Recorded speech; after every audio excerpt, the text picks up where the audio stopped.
Imagine this. You're walking peacefully, sipping your chai, enjoying a good day, and then someone comes, says something rude, and your whole mood crashes. Just one sentence, just one look, and suddenly you're burning inside. But pause for a second. What if I told you the most powerful response is not a reaction, but a redirection? Friends, in life, people will hurt you. That's not a maybe, it's a certainty. Some do it unintentionally, others, sadly, very intentionally. But how you respond will shape not just your relationships, but your character, your peace, and your future. We live in a world where everyone's racing to give a comeback. Someone shouts, we shout louder. Someone disrespects us, we plan revenge. But the truth is, when someone hurts you, don't react instantly. Just do this. Pause, breathe, and respond consciously. Let me share a little story. A monk once asked his teacher, "How do I know when I've truly grown in wisdom?" The teacher smiled and said, "When someone insults you and you don't feel the need to prove them wrong." Wow, that hit me. Because isn't that what maturity really is? It's not about how sharp your tongue is. It's about how still your heart remains when chaos surrounds you. Life will give you many opportunities to react. But the wise ones, they learn to respond. So next time someone hurts you, before you react, take a pause, breathe, observe, and choose your response. You're not just preserving your peace, you're building your power. Let them throw words, you throw wisdom. Let them bring chaos, you bring calm. Let them try to shake you, you stand still like a mountain. Because when you master your reaction, you master your life. In a world where everything moves fast, messages flying in, tweets flying out, we've gotten used to instant responses. Someone criticizes us, we reply in seconds. Someone hurts our feelings, we send that angry message back. It's like life has become a tennis match. You hit, I hit back harder. But in this rush to react, we often forget to reflect. Think about this. Have you ever sent a text in anger only to regret it 5 minutes later? Or shouted at someone during a fight and felt guilty for days? That's the cost of reacting. Reaction is immediate, it's emotional, it's raw, but more often than that, it's reckless. Reflecting, on the other hand, is where wisdom lies. There's a story of a man who was walking in the forest and got bit by a snake. He screamed in pain, but instead of seeking help or treatment, he chased after the snake in anger, determined to punish it. He ran deeper and deeper into the forest, losing his way, getting more injured, more exhausted, until he collapsed. Now the question is, did the snake cause his downfall? Or was it his reaction to the snake? That's how many of us live. Someone says something to us, a rude comment, a sarcastic jab, or just a look, and we chase after the pain with our reaction. We carry it with us all day, sometimes all week. We go home and tell everyone how hurt we are. We post about it. We replay it in our mind like a movie stuck on loop. But what if instead we just paused and reflected? Imagine someone honks at you aggressively while driving.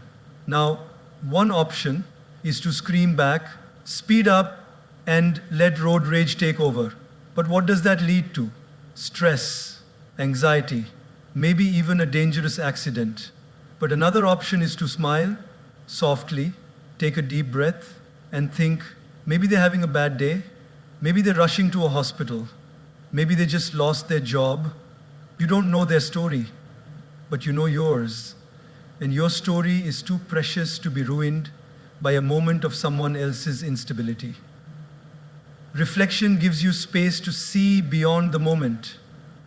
It allows you to observe your emotions without becoming a prisoner of them. It's like the difference between a spark and a wildfire. The spark is the moment someone says something hurtful. But the wildfire, that's what you create when you pour your reaction onto it. Gopal often reminds us our emotions are like guests. They come and go. But if we react immediately, we become permanent hosts to temporary visitors. When we reflect, we let those emotions pass without giving them the keys to our peace. Let's take a real-life example. Suppose you're at work. You've worked hard on a project for weeks. You finally present it in a meeting, and instead of praise, your boss picks on small errors in front of everyone. Your face flushes, your ego burns, the urge to defend yourself kicks in. But in that moment, if you react, if you argue or walk out, you lose more than the argument. You lose trust, you lose your cool, and maybe even your credibility. But if you pause and reflect, something magical happens. You might realize your boss was under pressure, or that the feedback, though harsh, can help you improve. You might decide to have a calm conversation later, rather than create drama now. That's the power of reflection. It gives you control over the moment instead of being controlled by it. Children react, adults respond. The difference? Reflection. When someone hurts you, try this. Step away for a moment. Go for a walk. Write down what you're feeling. Talk to a friend you trust. Give yourself a few hours or even a day before responding. You'll be amazed how differently you see things once the emotional fog has cleared. Your dignity, your peace, your happiness, none of these should be sacrificed just because someone else lost control of their behavior. When you react, you mirror their behavior. But when you reflect, you rise above it. Every time you resist the urge to react, you're training your mind to operate from wisdom, not wounds. And this training, over time, makes you unshakable. So next time someone hurts you, don't reach for your phone, don't raise your voice, don't sharpen your tongue. Just take a breath, close your eyes, and reflect. Because true power lies not in how consciously you choose to.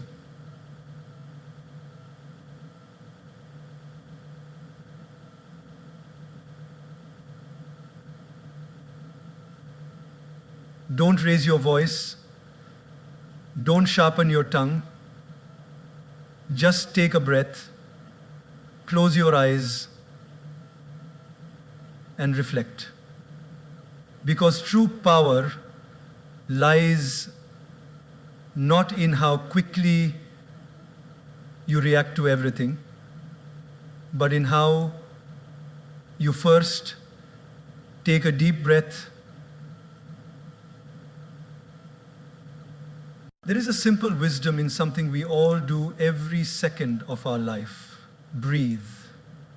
Yet, in moments of stress, anger, or hurt, we forget to do just that. We forget to breathe before we speak.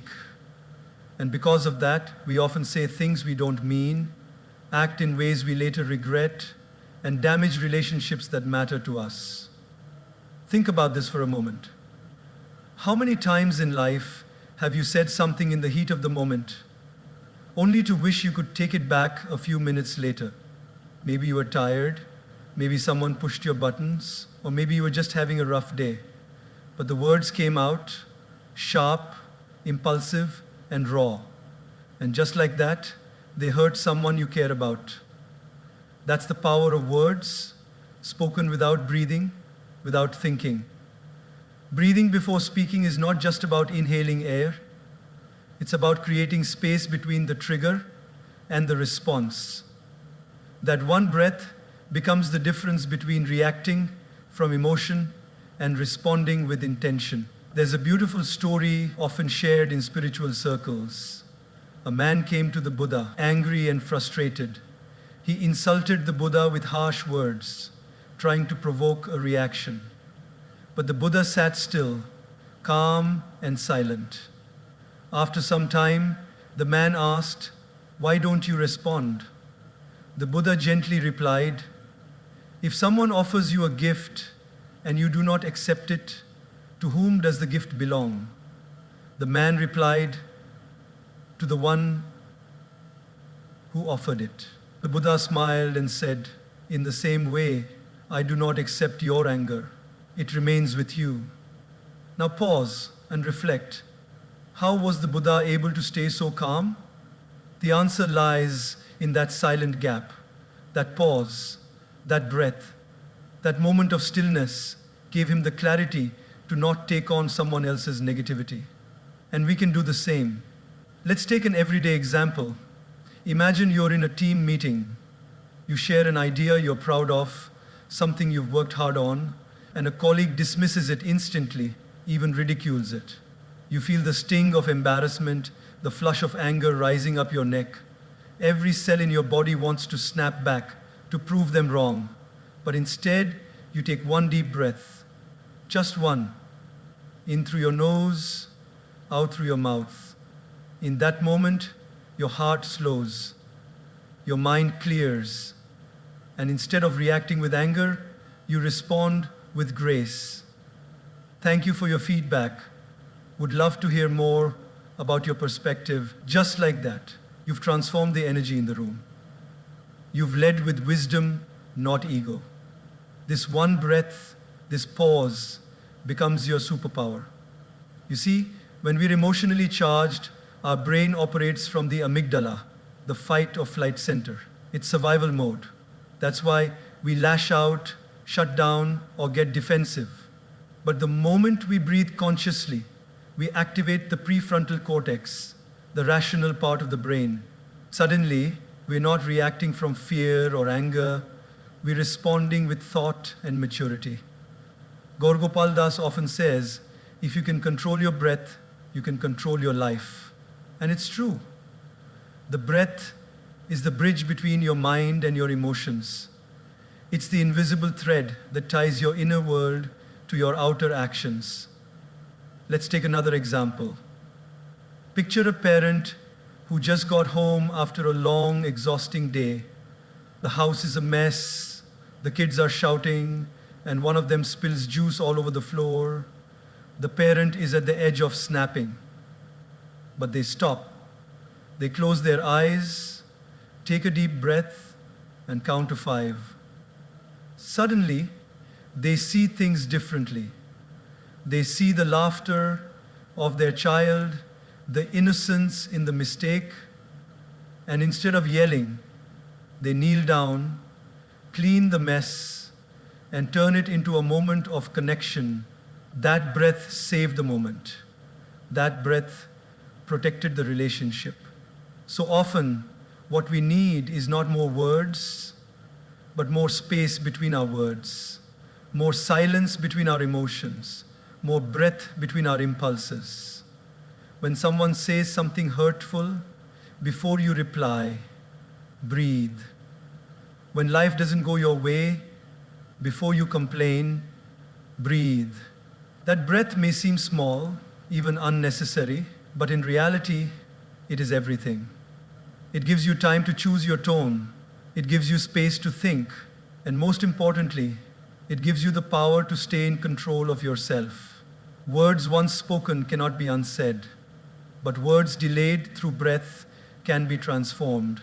And often, silence says more than speech ever could.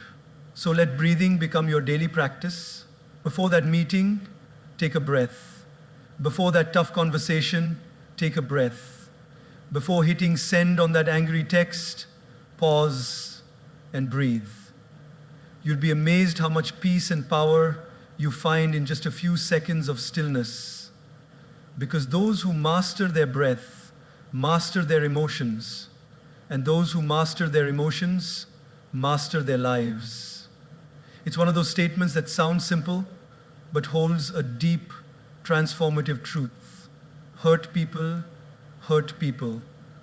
It means that those who inflict pain are often the ones who are silently bleeding inside. When someone lashes out at you, mocks you, ignores you, betrays you, or treats you unfairly, it's natural to take it personally. It's human to feel offended. But the moment we look beyond their behavior and try to understand the pain behind their action, something changes in us. Our heart softens. Our reaction transforms into reflection, and instead of returning pain with more pain, we begin to respond with compassion. Picture this. You walk into a bakery, smile at the cashier, and cheerfully say, "Good morning," but she just glares at you and grumbles, "What do you want?" For a second, your pride kicks in. How rude! Who does she think she is? But then you pause. You wonder, maybe she's going through something. Perhaps she woke up to bad news. Maybe she's struggling financially. Maybe her child is unwell, or she had a fight with someone she loves.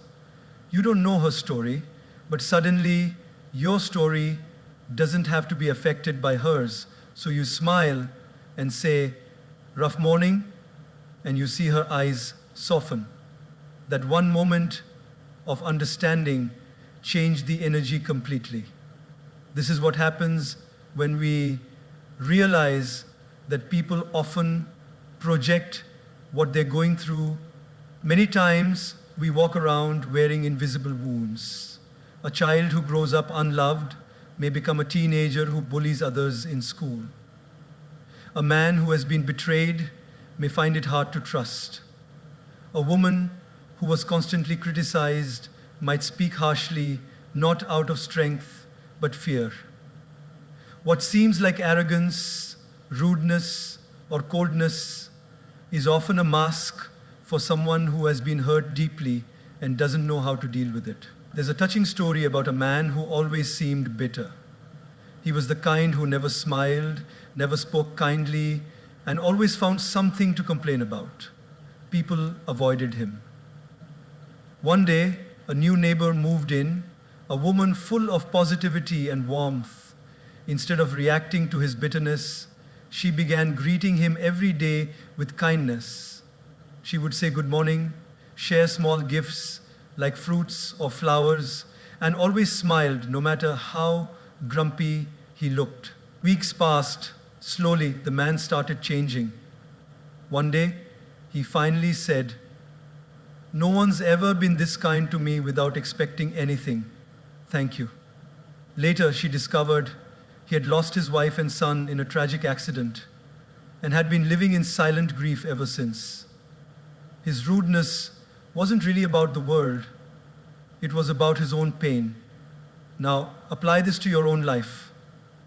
Maybe there's a colleague who constantly criticizes you, a friend who suddenly distance themselves, a family member who often finds faults in everything you do. Instead of letting their pain turn into your pain, step back and ask, what might they be going through? That question opens a door in your heart, not to excuse their behavior, but to understand it. And that understanding becomes your strength. This doesn't mean you should tolerate toxic behavior or allow people to disrespect you. Setting boundaries is important.